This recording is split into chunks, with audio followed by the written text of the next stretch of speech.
Hello, sports fans. My name is Mark Mortier from Yesterday Sports. You're about to jump into another thrilling sports history moment. But first, let's dive into today's sponsor, just in time for the holiday season. Introducing Art of Words, the brainchild of word artist Dan Duffy from Philadelphia. Dan meticulously crafts stunning images by handwriting relevant words from some of the greatest sports moments in time. These unique, budget-friendly illustrations are the perfect gift, sparking cherished memories and capturing hearts. Choose from city skylines, sports, history, and musicians to find a piece for everyone. And here's the exciting part. For that sports fanatic in your life, gift them a piece of their favorite team or player's history. Art of Words tells a compelling story. Explore collegiate stadiums, each meticulously crafted with every football victory etched in words. Or venture into baseball stadiums, handwritten with every player from the team's illustrious history. Don't wait. Order a print today for yourself and your loved ones this holiday season. Transform your wall into a gallery of captivating art and surprise your family and friends with a print of their own. Use code SHN15 at artofwords.com for a 15% discount on your order in November and December. Visit Art of Words, where words magically transform into stunning art, evoking cherished memories and touching the hearts of those you care about. Again, use the code SHN15 for 15% off at artofwords.com. Welcome to the show, everybody. So glad you're here. So glad you're here with me, listening, enjoying. And here's another week of dingers and dunks with one guy with a mic. This week we are going to be talking about the 1919 World Series. And, you know, since the Field of Dreams game was just played this week between the Cubs and the Reds, I thought it was fitting to bring up the 1919 World Series and the Chicago White Sox gambling scandal. Which, by the way, I got started digging into this, and there was way more information that I have learned researching this than I ever knew before. The only thing I knew before was the movie 8 Men Out, and then the book by Elliot Asnoff. That was it. That's the only thing that I went off of. And come to find out, most of those are Hollywood propaganda. So, and added extra details to it that probably didn't need to be added. So first off, Bill Russell got his number 6 retired this week, or will be having his number 6 retired by the entire league. My guess, and talking to other people, that what's going to happen is LeBron's still going to be able to wear number 6 like usual. So is Porzingis, but it's just going to be like the Jackie Robinson retirement in 1997 when Major League Baseball retired the number 42. Mariano Rivera and Mo Vaughn were still able to wear number 42, and then just when they retired from the game, that's when the 42 would just go away. And Mariano Rivera was the last person to wear 42, and if all goes right and Kristaps Porzingis stays with number 6, he'll probably be the last guy to wear number 6 in the NBA as well. So let's get started with this. We're going to start with the Did You Know of the Day. I found this little fun fact. And Felix Hernandez, former pitcher for the Seattle Mariners, is the only pitcher in Major League Baseball history to have pitched a perfect game, an immaculate inning, and has a 4K in one inning game as well. Just saying. And by the way, if you guys don't know what 4Ks in one inning is, it's when you strike out a batter, the catcher drops the ball, and the guy was able to make first base. So therefore, it doesn't count as an out, but it counts as a strikeout. and he was able to get 4 of them. Well, probably not 4 drops, but he was able to strike out 4 batters due to that. Also, on this day, in August 17th, 1957, Richie Ashburn fouled off 2 balls, hitting the same fan twice. Alice Roth was hit once and broke her nose, and the second one came in the same at-bat, mind you, when she was on the stretcher getting taken out of the stadium and got hit with another foul ball. Also, August 17th in 1982, the Cubs and Dodgers started a game, and then it finished on the 18th after 21 innings with the Dodgers winning 6-5. So, I was alive for that game, just don't remember it because I was like a month old. So, that's fun. All right, now let's get into like the real nitty gritty details of this. Now, I'm not going to be able to cover all of it, so basically this is going to be a summation of everything that I've discovered as I researched this week. The great team here at the great research team here at Dingers and Dunks, we were able to put together some information with some bits and pieces, kind of get a story behind it that's different than what the movie is and different than what the actual book is as well. And it's still intriguing as all get out. We'll start with my sources. First of all, we found sources from the Black Sox Scandal by Bill Lamb on Saber.org. We use BaseballReference.com as always. Great website. I always plug it, even though I'm not partnered with it. Really should be. Might have to reach out to them, see what happens. We also found Jacob Pomecki.com, where we read 3 articles on there, which was gambling in the dead ball era, whitewashing of Hal Chase, and Call the Game, the 1917 Fenway Park Gamblers Riot.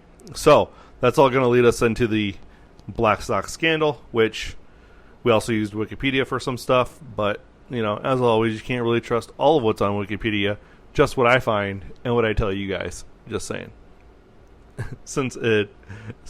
Yeah. So, let's start with the former players that were involved in this. Okay, well, let's start there. And actually, one was a current player still. So, Hal Chase was a current/former player at the time. He was playing on the Giants in 1919, and then he got wind of the whole fixing of the World Series and started to get his own little web going as well. He also had Sleepy Bill Burns. Like I said, Hal Chase was known to throw games from 1905 to 1919. We're going to get a little bit more into him. And in 1920, while playing in the minor leagues, he was banned for bribery.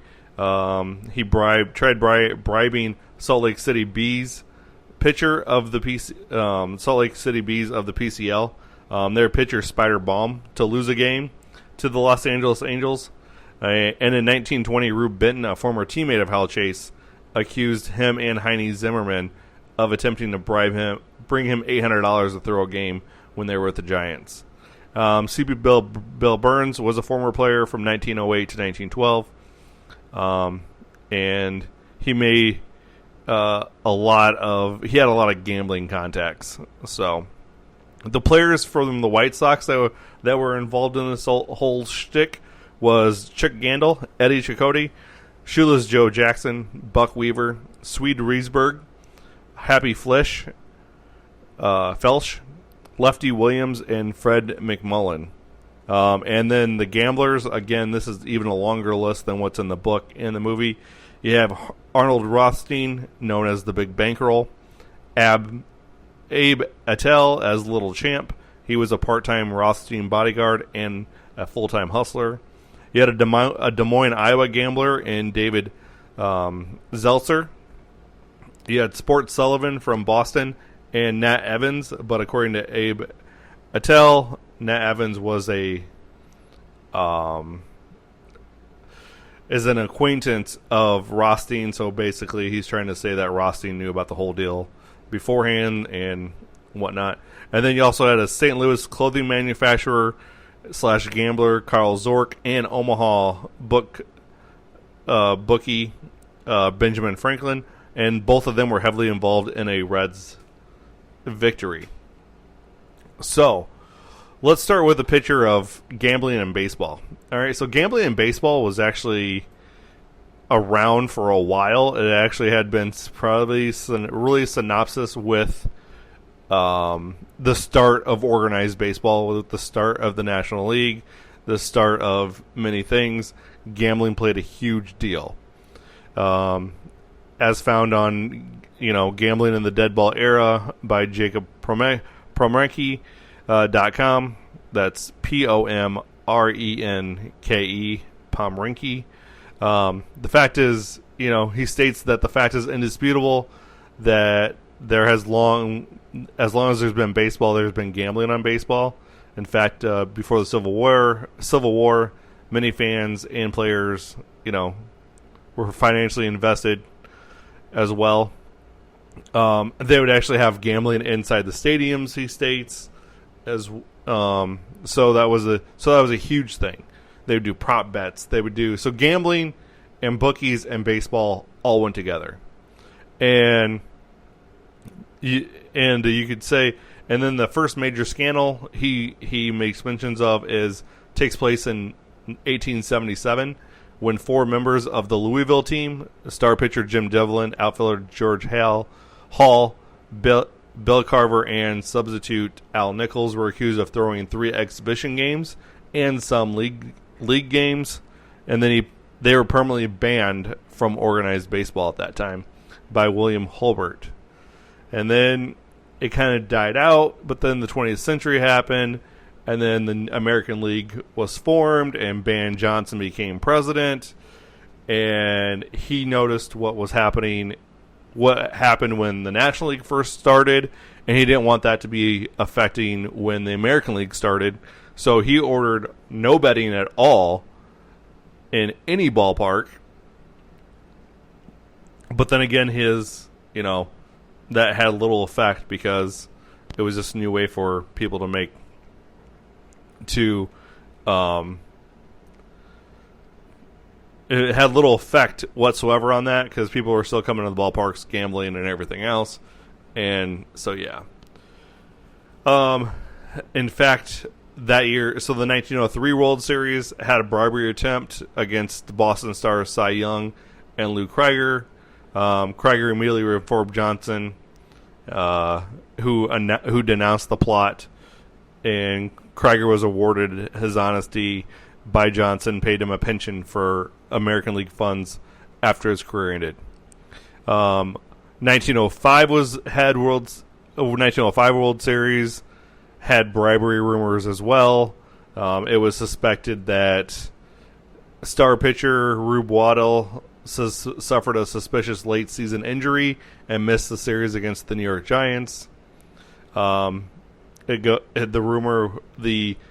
story at the time was his left shoulder was hurt while wrestling with a teammate, but it's been persisted that rumors he was bribed by gamblers to fake the injury, and then the Giants won the series with Christy Mathewson. Game 6 of the 1912 World Series saw Smokey Joe Wood tell his fans to bet on Boston, and then Boston ended up losing that game, so then he got mad and he pitched Game 7, and then and then he would lose that one as well because he was angered about his friends losing that one. So basically, to get their money back, he lost Game 7. But Boston ended up winning in Game 8. And one of the reporters that kind of was harping about the 1919 World Series that was being fixed was Hugh Fullerton. He was kind of like the Woodward and Bernstein. Basically the guy that broke. Basically, he hammered it long enough to where he people feel like he opened up the floodgates for it to be investigated and everything else.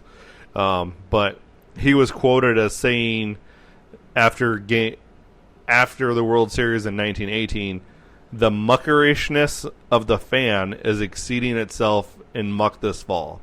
Boston howled that it was all fixed, then raved over the team when it won. New York screamed that the Giants were throwing the series for a comparatively trifling bet would risk Boston's title and the wealth that accrued to the winners.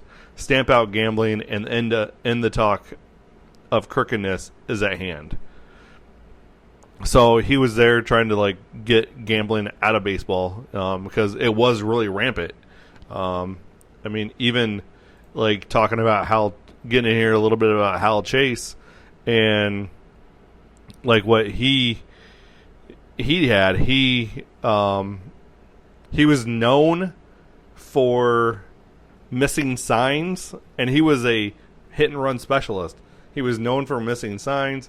He was known for dropping balls, and in a subtle way that where it looked like their throws were errors and not him dropping the balls, even though he had like 406 errors, all which could be probably credited to him.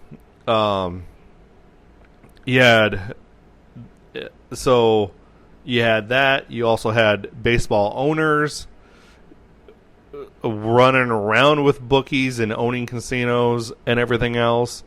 You had Cincinnati Reds owner in 1906, Gary Herman, admitted to betting thousands of dollars with 3 New York gamblers that the Pirates would not win the pennant.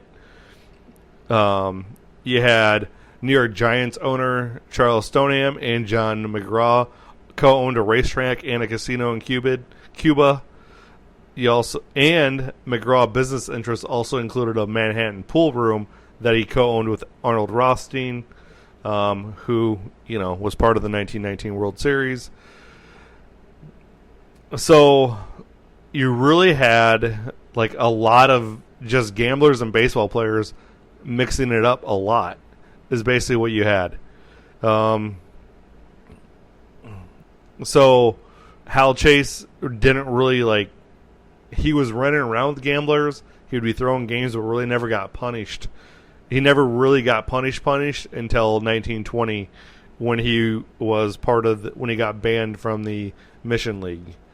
So baseball gambling kind of a big thing in the late 1800s, early 1900s, and what really gets down to it is that even players would try to help other players out as well. So, if there were players that knew they needed a hit, for instance, Pomrinky talks about how the eased up, there was eased up during late season contests. So Hall of Famer Sam Crawford once claimed that his friend Walter Johnson would throw batting practice fastballs to him when he needed a hit to raise his batting average.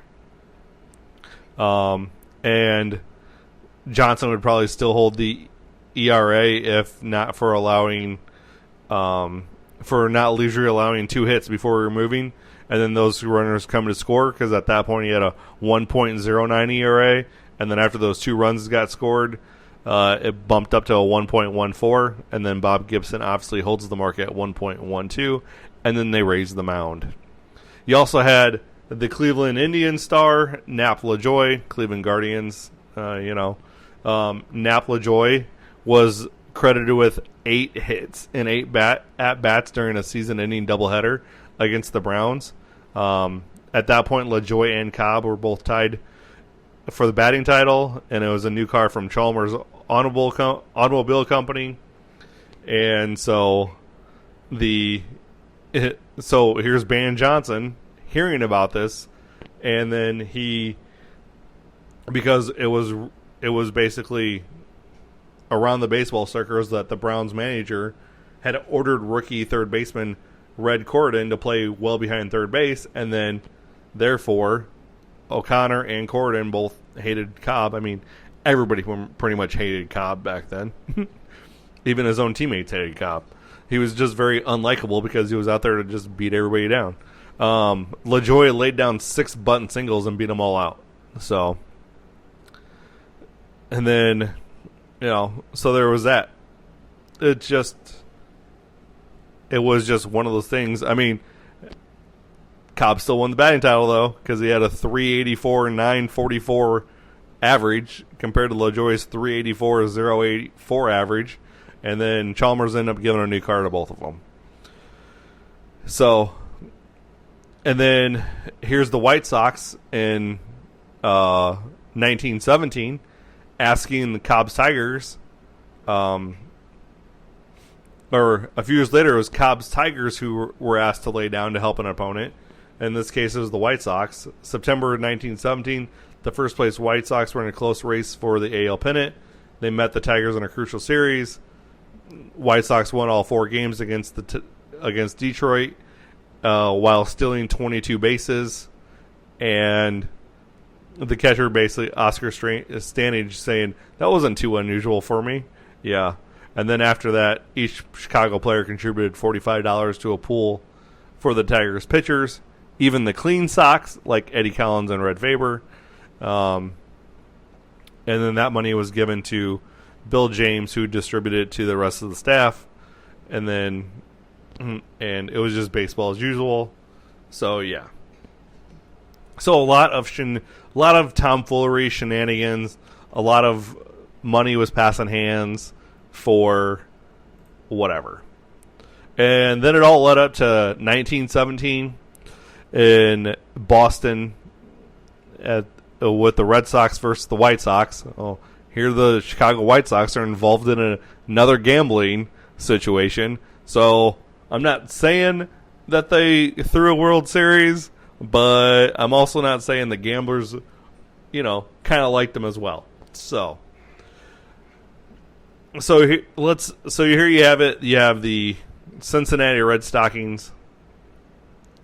Again, this is from Jacob Pomerinke, and this is the call of the game, the 1917 Fenway Park Gamblers Riot.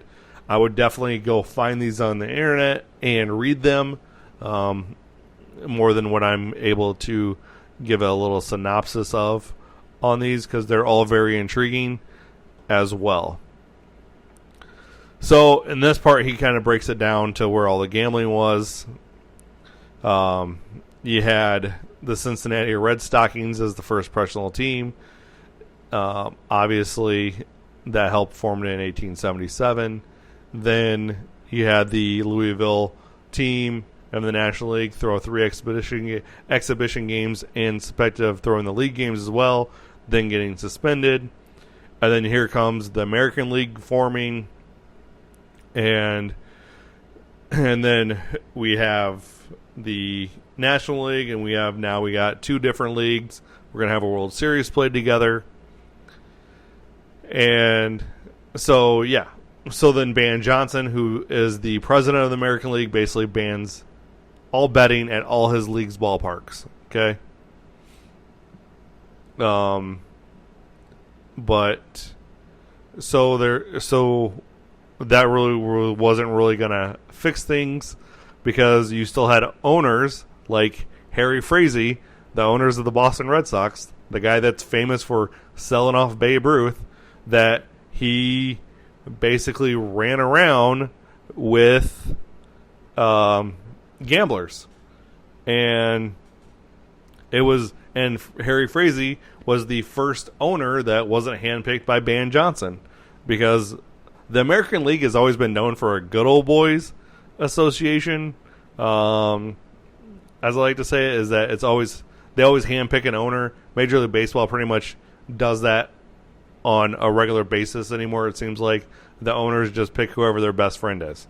Every now and then you get a group that's in there that comes from elsewhere, but it just seems like, and maybe that's more of like when I was growing up in the 80s and 90s, that's how it was, and maybe it's a little less now. Who knows? But so Johnson didn't like Frazee as an owner, because now this is where I have little David's, I have Stern implications here with the Chris Paul trade, and I'm a Clippers fan, and I loved that trade. However, Lakers fans are a little sore about it still. So you have Johnson's unsolicited recommendation for player trades and managerial hires usually went unheeded by Frazee. So here you have the president of the league trying to give day-to-day operations advice to an owner of a team. I think that's a little fishy, but who am I? So, it's June 16th, 1917.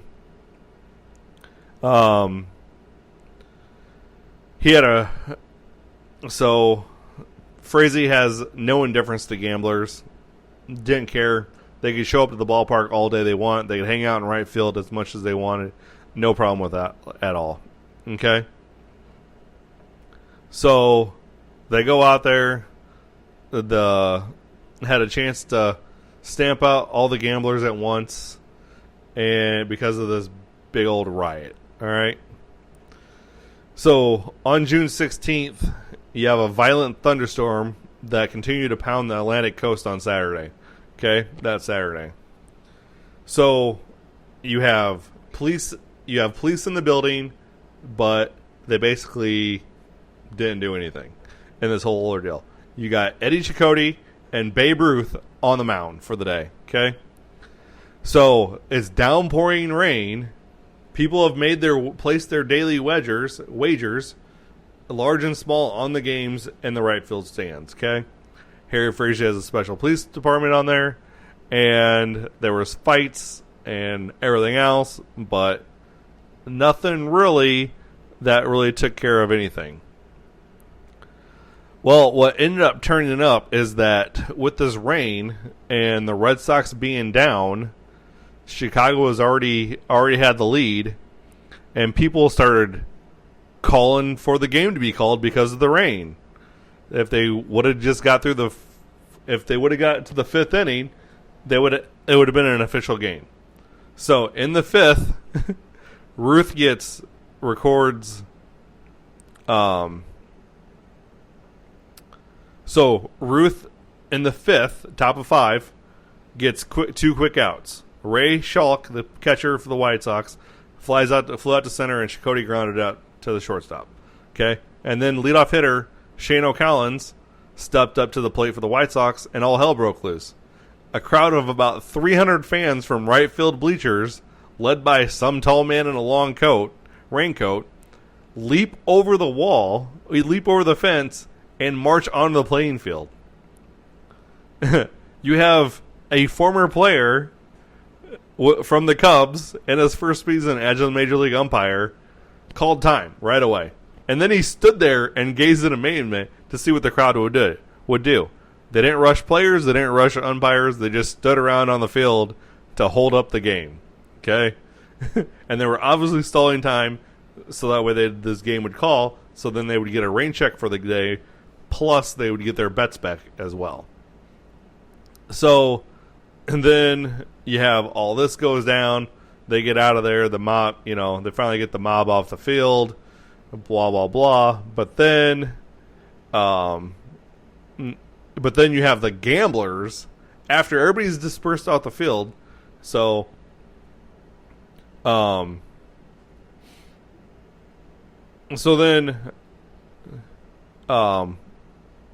you get this. There was still 1 out remaining before the game was official. Looked around for police officers. So then the head umpire looked around for police officers to help herd the mob off. He saw none. Blah. So then what ended up happening is other people jumped over, and then there was a riot that started, and it was just ridiculous. So once this first crowd leaves the stadium, that's when the gamblers decided to jump over the field and start a melee. Okay, they started throwing punches. They started getting hit. Buck Weaver started swinging a bat around. Like 35 minutes of mayhem before finally the cops show up to get everybody off, and then they were able to start the game all over again after this. And it just the White Sox ended up winning in 7-2. But yeah, it was just crazy. And you would have thought at that point that somebody would have been like, hey, we don't need more gambling in the ballpark. So that leads us up to 1919. Okay, so the 1919 World Series is between the White Sox and the Reds. All right. Now, I've looked at the stats on this thing. Okay, the White Sox went like 26 innings without a hit, and I'm saying that their pitching was tired. Okay, so testimony from Jackson and from Chakotay and from Lefty Williams' grand jury is that they all played to win the game. They all played to win the game. They took the money, yes, but they were playing to win the game. Now, Chakotay and Lefty Williams, Chakotay threw 306 innings that year. Okay, Lefty Williams threw 297 innings that year. The most a Reds pitcher threw that year was 248 by Hod Eller, and they had Dutch Ruther with 242. Like they were going off 5 starters. They had 5 starters with 175 innings or more. Meanwhile, the White Sox had 3 starters or 4 starters with 162 or more, and 3 of those starters were above 200, and 2 of them were almost at 300 innings. So they basically relied on 2 pitchers the entire year. And then you're going to expect them to win the World Series? Get out of here, man. So the White Sox lose game 1, 9-1. Okay. Really didn't have... Yeah, the Reds won 9-1, but it wasn't like anything out of the ordinary. See what I'm saying? Because like Chakotay still pitched somewhat well, just not as well as he normally would. So I mean, there wasn't like a whole lot of fishiness around to it, but there was, because let's really think about this. You have 25 guys on a baseball team, and you're trying to throw a World Series with just 8. That's going to be a little hard to do. Yeah, 2 of them are pitchers, but what about the other 2 pitchers that they're throwing out that day as well? And realistically, the White Sox went with 3 pitchers that series for the series, while the Reds threw out 5 pitchers for the series. So the Reds were a little bit more smarter in this. Like, let's have more pitchers. And the Reds pitching staff that year had their ERA was a 2.23. So they were a dominant pitching staff. Meanwhile, the White Sox ERA that year was a 3.04. Wasn't that dominant. They had the offense, yes. But with the Reds pitching, it was able to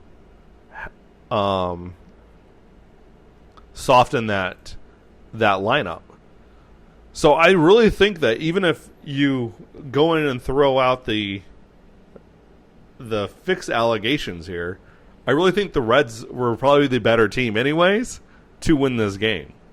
Because the Reds batted .255 in the series. They had a .335 on-base percentage, and they had a .351 slugging percentage, okay? They had 7 triples, 10 doubles, they had 64 hits, and they scored 35 runs. Okay? And that wasn't much different than what their regular season stats were, because in the regular season, they batted .263, and they had 143 stolen bases. So in the World Series, they had 7. There wasn't really that much of a difference. Meanwhile, the White Sox over here, they had a 274. They had a 224 batting average, and shoeless Joe Jackson batted .375 for the game, and hit the series' only home run. In fact, the three of the four best hitters for the White Sox were Buck Weaver, accused of fixing it, Shoeless Joe Jackson, Chick Gandil, and Eddie Collins, who was one of the ones that wasn't on the fix. I mean, even Happy Felsch had 5 hits. So, I'm sorry. Your guys showed up, but just not all in once because, again, you went 26 innings without scoring a run, and your pitching staff did absolutely nothing. I mean, so you had Lefty Williams at a 6.61 ERA, but at the same time, he was already, at the end of the season, he was already not winning games as it was and was pitching on very short days of rest. Eddie Chicote went 2.91, similar to his it was 1 point higher than what his league average was for the year. Okay? And then you had Dickie Kerr, who had a 1.42, and he usually had a 2.88 in the regular season. So, again, like, a lot of this stuff doesn't really make it to where I'm convinced that even if there wasn't a fix, and I put that in quotation marks, that the game would have been lost, or the World Series would have been lost by the Red Sox or by the White Sox. I really think the Reds were the better team that year. So let's get into real quick let's go with the Black Sox scandal by Bill Lamb. He really goes into some in-depthness here of how the plot hole started. First of all, let's get some of the myths out of the way. The White Sox had probably one of the highest payrolls of the time. So the assumption that Comiskey wasn't paying his players is the reason why they threw the game can't be true. None of the players said that in any of their depositions. None of the players said that in any interviews. Nothing like that. In fact, Chicote was the top of the pay scale for pitchers, and most of the players were top of the pay scales for their positions altogether. All right. And in fact, Eddie Chicote, his faction first began to discuss the feasibility of throwing the World Series during a trip in the late regular season, even before any bonuses would have been held out or anything else like that. They really just were doing it for the money. Let's be real. So, I mean, and again, according to Chicote, the Sox were envious of the $10,000 payoffs rumored to have been paid to certain members of the Cubs for the 1918 World Series against the Red Sox. To lure of a similar score was enhanced by the low process of discovery or punishment. So even the 1918 World Series, again, there was talk about it being fixed, that one being fixed as well. So Red Sox, you Red Sox fans, your 1918 World Series should have an asterisk next to it as being fixed as well. Just saying. So then it wasn't until late September, that Gandil and Chicote decided to, hey, let's have a meeting. They recruited Lefty Williams and Joe Jackson as well. And then they talked with Burns. He was going to set it up with everybody else. So, yeah, and then the parties agreed that the World Series would be lost to the National League champion Reds in exchange for a $100,000 payoff. Obviously, Burns couldn't fund this payoff, so he therefore went to Arnold Rothstein, a.k.a. the Big Bankroll, and basically told him about the plot. Rothstein's like, nah, I'm not really going to do that right now, and turned it down. So then the prospect of fixed financing was revived by Hal Chase, who knows how he heard about gotten wind of the scheme. But Chase put Burns in touch with Abe Attell and also put him into contact with the Des Moines gambler David Zeltzer. Okay, so Attell met with Burns and informed him that Rothstein had reconsidered the fixed proposition and was now willing to finance it. And the credulous Burns thereupon hastened to Cincinnati to rendezvous with the players on the eve of Game 1. So, in the meantime, the campaign to fix the series had also opened up on a second front. So, shortly before the White Sox scheduled to leave for Cincinnati, Gandil, Chakotay, Weaver, and other fixed enlistees met privately at the Warner Hotel. Chakotay demanded that he was mistrustful of the whole thing and wanted his fixed share up front, paid in full, before they departed for Cincinnati. Okay, so then he left this whole thing, and then Sullivan and Brown, as they were called, it turned out to be Gandil's Boston pal Sport Sullivan, and then according to nobody really knows the true identity of who Brown was, but Abe Attell asserts that it was Nate Evans, a Rothstein subordinate. So he's really trying to say that Rothstein was basically the mastermind of this whole thing. I don't buy into Rothstein being the mastermind of the whole thing. So Lefty Williams later testified that he wasn't sure who these men were, if they were gamblers or representatives. Either way, at the end of the night, Chakotay had $10,000 underneath his pillow in his hotel room. So then the Warner Hotel conclave was unknown to Burns. So here you have Burns doesn't know about it, and then Gandil's put together this side of it.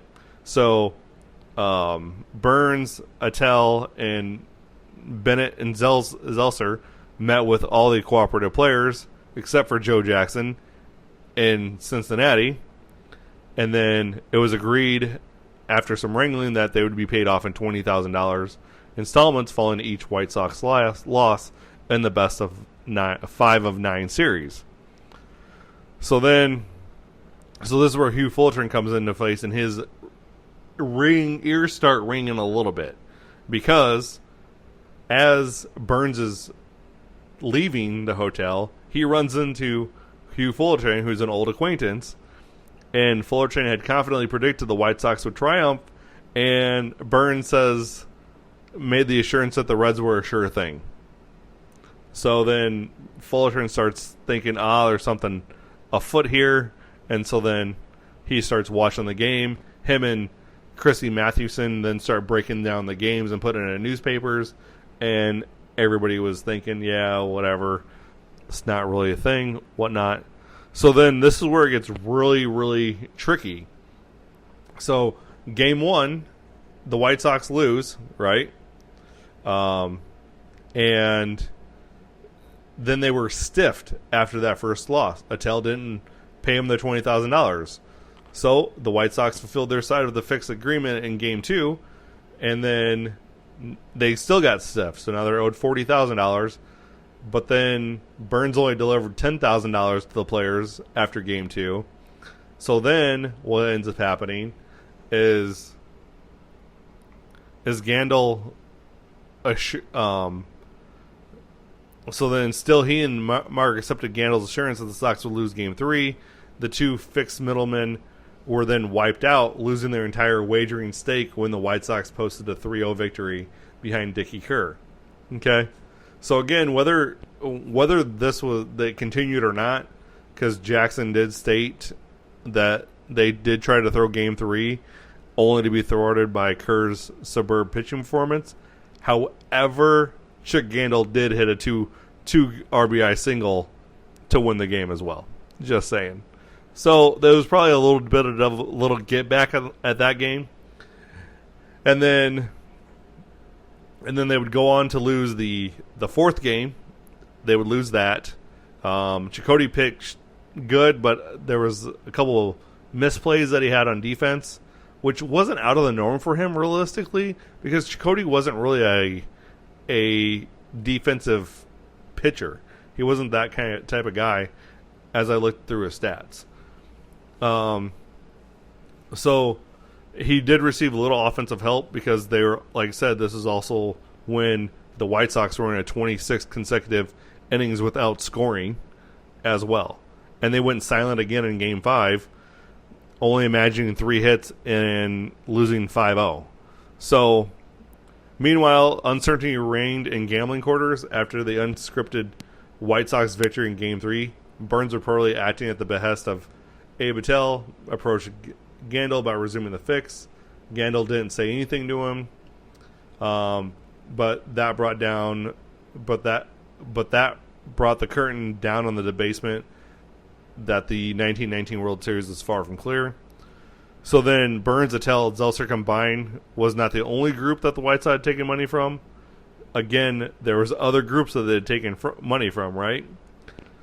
So nobody knows how much money they made from the other ventures because there was two other factions going on here.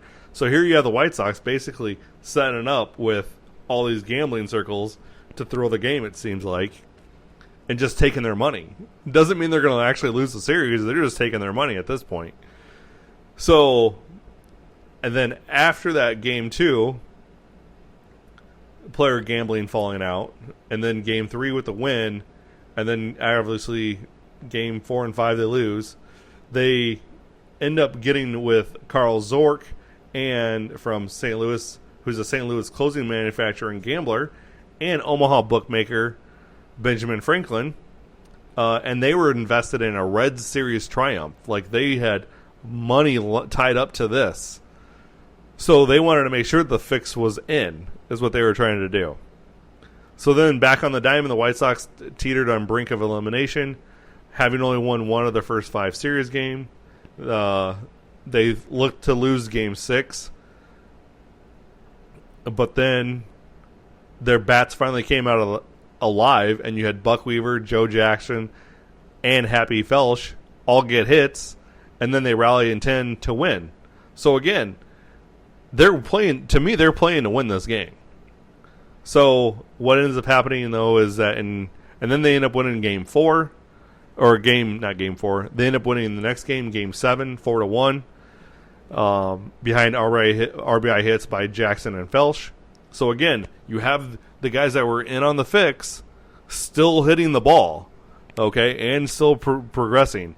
And then Lefty Williams, again, I am telling you, his entire reasoning for his postseason demise is because of the of his tired arm. That's all there is to it.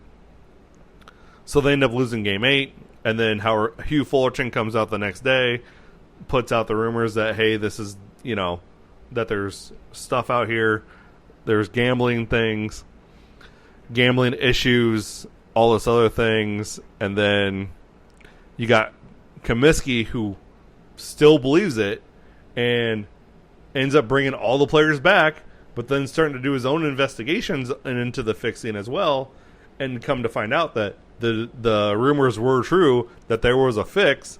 And what does Charles Comiskey do? He tries to keep it hush-hush for his own self-interest. Because at this point, Babe Ruth is hitting bombs. The 1920 White Sox are running rampant in the American League.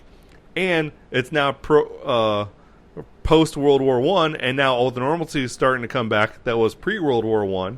So baseball is at its heights.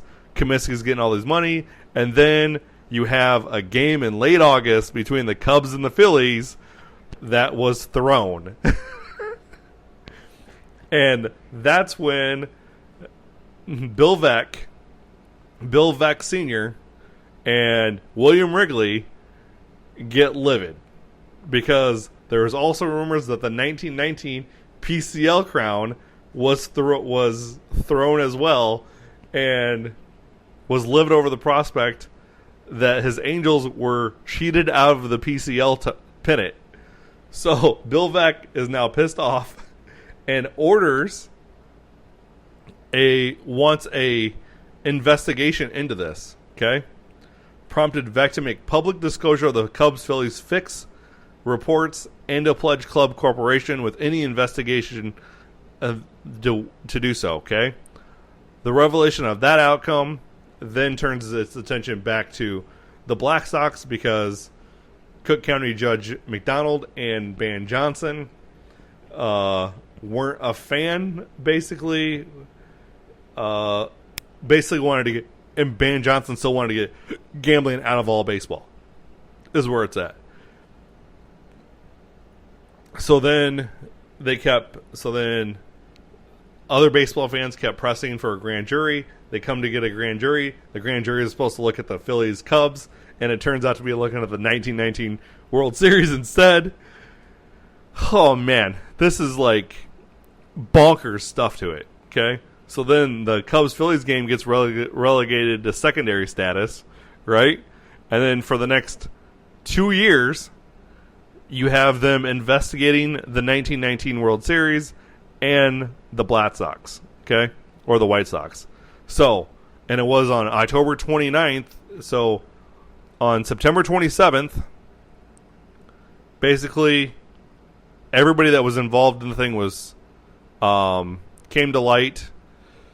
And so, let's see. Hold on. Where was this at?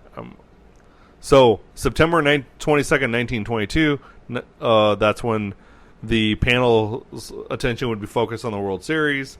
There'd be a grand jury summons, and then you would have public commentary by the grand jury foreman, the prosecuting attorney, the judge himself, and then you'd have the Chicago Tribune announce impending indictments of 8 White Sox players: Chakotay, Gandil, Jackson, Weaver, Williams, Felsch, Risberg, and McMullen. They were charged with a generic conspiracy to commit an illegal act. And, yeah. So, Bill Mareg declared, and then on September 27th, 1920, in addition of the Philadelphia North American, Billy Marag declared that games 1, 2, and 8 of the World Series had been rigged.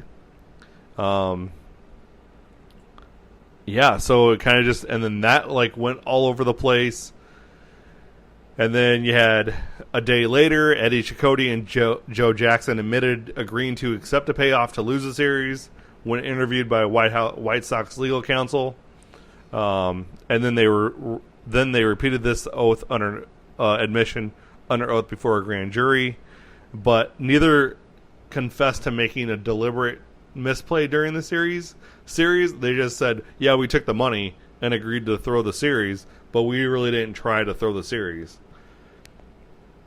So press accounts said that Chakotay described how he lobbed hittable pitches to the plate, but it was all entirely bogus. That Jackson and Chakotay did none of that stuff. They didn't fell at the field or at bats, and he didn't lob pitches in there. So they both insisted that they won at all times. Other participants, the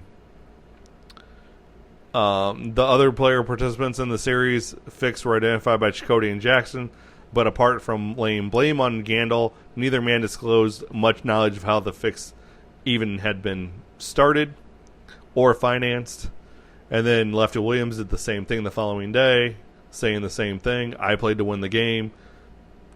Basically identified who was in on it, didn't know who started it, nothing like that. Or I should say, he did put names on some of the gambler conspirators, saying Sullivan and Brown, and Burns and Adel and Bennett as well. So Williams kind of opened up that whole can of worms. And then Happy Felsch was on the same thing, where he admitted his complicity to the fixed plot and acceptance of gamblers' money, but didn't have anything. So you have all these players saying the same thing. So then on 29th of October, 5 counts of a spirit to obtain money by false pretenses or a confidence game were returned against the Black Sox, the gamblers, and everybody else. And then you had an election in 21. Then you had an election in November of 20. So then you had all these new people come through. And then the judge is like, hey, trial date's starting here. The new attorney's like, wait, drops all the charges against everybody, and then refiles the charges to give him more time to come up with a case.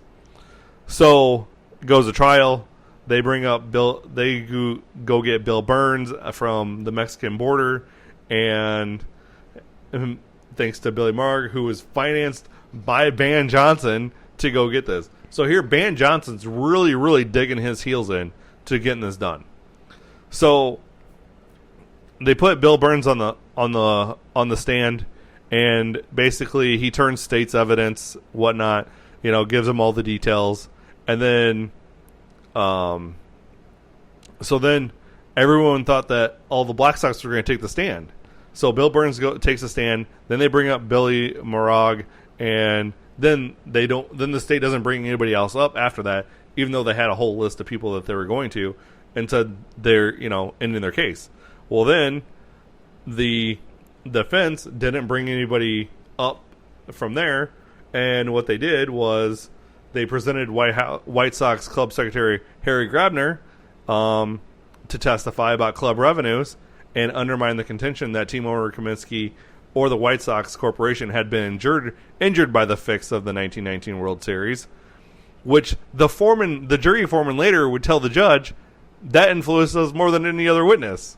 So then the defense sits, rests, and then you don't have rebuttal witnesses because there wasn't any witnesses to be rebutted. So then the state-related case was kind of like not tight enough to convict any of them. So then after 3 hours of deliberation, the jury comes back with a not guilty on all of them, on all these folks, and then they get outside and take a picture. The jury, the players, the attorneys with the defense attorneys, and all the gamblers take a picture on the steps with the judge in front of the courthouse. And then they all go eat dinner together. And then it's all happy trails after that. Until Commissioner Kennesaw Mount Landis looks at what happened to the PCL players who got their case dismissed. And then so he looks at that precedent and says, oh, well, he banned their players even though there was no court agreement. So with the edict, here's what he said. Regardless of the verdict of juries, Landis permanently barred the 8 Black Sox players from participation in organized baseball. And with that, Joe Jackson, Eddie Chicote, Buck Weaver, and the rest of them were out, never played a major league game ever again. And it all started with the Cubs-Phillies screw-up. And then they just wanted to make basically the 1919 World Series whole thing was to basically the 1919 World Series was the example, will set the example to never bet again until you had Pete Rose, who then bet on baseball again. Again, I would go to all these sites to read what you can. Go to all of them, read them, find them.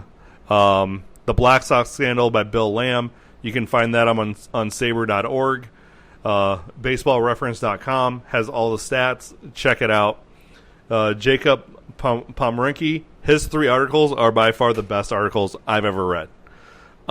So before I finish here, let's go with so you have Jackson, who signed a contract in February of 1920, and Comiskey already knowing that what he knew about the World Series as it was, and re-signs Jackson to a 3-year deal, and then he gets let's go, and then Jackson's like, I'm not going to pay it, obviously, so then Jackson sued him, and Jackson takes a stand and basically lied and lost his fight there because they brought out the grand jury testimony that he said, yeah, I was part of it, and then he was saying he wasn't part of it at all. So then the jury awarded him the wins because the jury's like, hey, the club knew he already did it, so he should get paid anyway. And the judge is like, well, it was done on basically Jackson lied, and there we go. So then Joe Jackson dies in 1951 as one of probably the greatest baseball players never to reach the Hall of Fame. And at this point, I'm thinking, let's treat the 1919 Chicago White Sox players the same way. I mean, here's the deal. We should treat the 1919 White Sox players, okay? And I feel like this way about the steroid players, is that they should be in the Hall of Fame.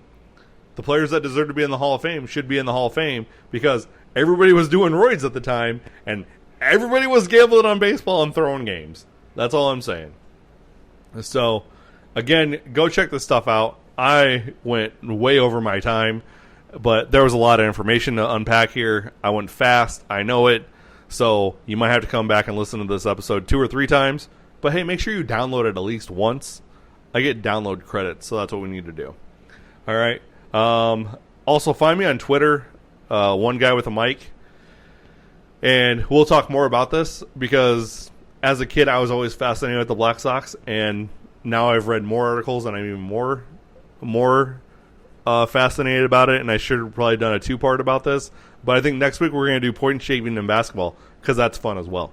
So, y'all have a good night. Good evening. Thanks for sticking around for the hour with me. Holy Hannah, that was a lot in a little amount of time. So again, go check out all those websites. They're going to have a lot more information than I just gave you. But I'm telling you right now, I really don't think the Chicago White Sox were trying to throw that World Series because the stats say that the Reds were the better team. Just saying. All right. You all have a good night. Follow me on Twitter. Follow me on TikTok. Coming soon on TikTok, by the way, if you reach this far, there will be a knuckleball special, a TikTok video, slow pitch softball legend here with the underhanded knuckleball. Will be posted on TikTok within the month. All right. I'm out. Go Cubs go. We suck, I know, but we're better than the White Sox. And it's the Cubs' fault that the White Sox got screwed over. So I love that part of the story. All right, have a good night, everybody. Hey there, sports history fan. This is Arnie Chapman, a.k.a. the Football History Dude, and I wanted to thank you for stopping by to listen to another episode here on the Sports History Network.